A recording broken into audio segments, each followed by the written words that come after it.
Hi, my name is Sam Morgan, and this is going to be part 2 of a tutorial series where I show you how to make your own circular animated menu with React.js.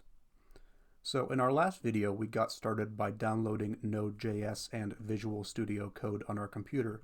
In this video, we're actually going to get started making our circular menu. So I'm going to go back over here to my desktop, and I'm going to make a new folder. I'm going to call this circular menu. I'm also going to crack open Safari again, and we're going to want to look up something new. I'm going to navigate over to Google, and I'm going to Google something called Create React App. For that to load, I'm going to come to this first link here at React.js.org. The link should say Create a new React app -React. Click on that.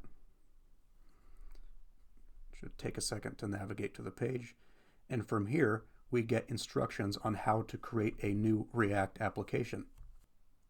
I'm going to scroll down until I see the subheader Create React App, and as you can see here, we have a few commands we want to run inside of our terminal. If you don't see your terminal in your dock down here, just go ahead and open your Launchpad, type in the words terminal, drag it down to your dock here, and you should be able to open it successfully. Okay, now with that out of the way, I'm going to go ahead and crack open my terminal. I'm going to type in cd, which stands for change directory, and I'm going to hit space and then type in desktop. Now I am on my desktop.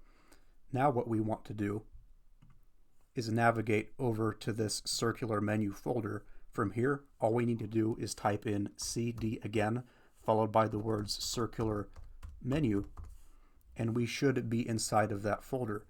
Now, since we're in our main project folder, now would be the appropriate time to run these commands in our terminal. I'm going to duplicate this first one, come back, and I am going to say npx create react app, and instead of calling this my app, let's just call this part 1. Let's go ahead and hit enter, and this might take a little while to install, so I'm going to cut the video right here. I will see you once this is finished. Alright, that is now finished installing.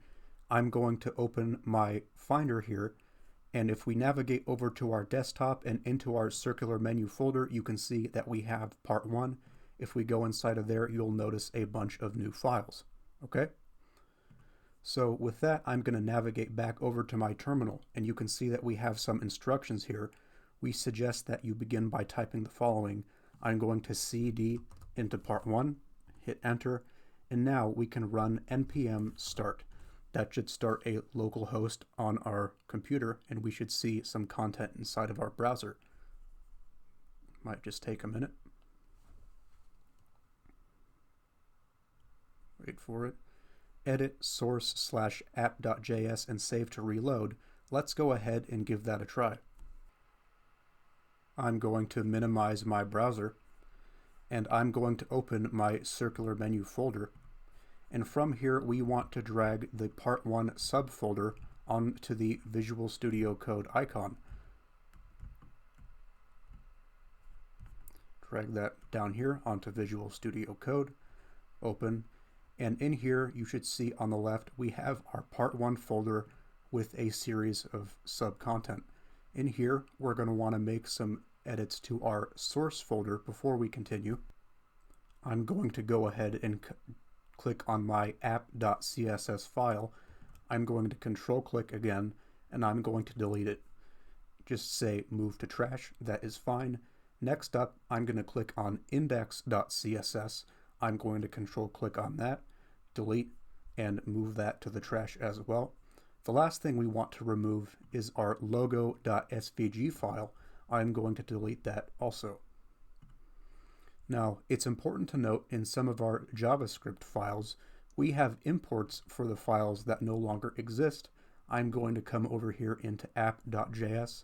I'm going to remove this logo import up above, as well as the app.css import. Okay. Now in index.js, there was one more thing we want to delete. we want to delete this import for index.css right here.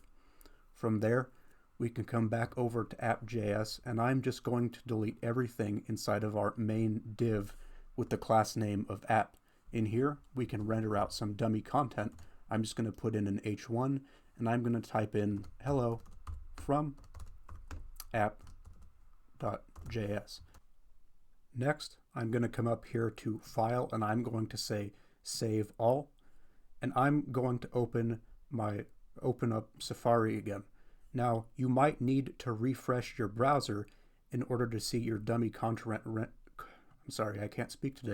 dummy content rendering to the screen. Hello from app.js. If you see this, you should be good to go.